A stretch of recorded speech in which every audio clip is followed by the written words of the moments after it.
أهلا، وصفة جديدة من وصفاتي معكم. سبرينج رول، لكن هالمرة بعجينة الجلاش مع الدجاج والجبنة والجوز. نبدأ بحمسة الدجاج، وممكن يكون لحم مفروم. نضيف الزيت، مكعبات البصل والثوم المهروس.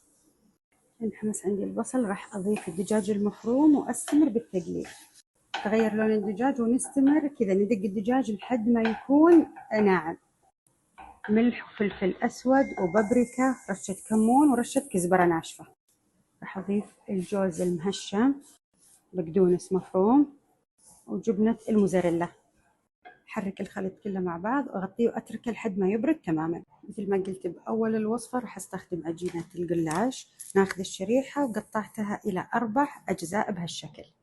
ناخذ جزء من الحشوة ونحطه بهالشكل بشكل طولي، مثل طريقة لف السبرينج رول بالضبط. نثني الأطراف عشان ما تطلع الحشوة، وبعدين نلفها بهالشكل إلى آخر شيء. الأطراف تندهن بخليط الدقيق والموية، ونحفظها تحت فوطة عشان ما تنشف.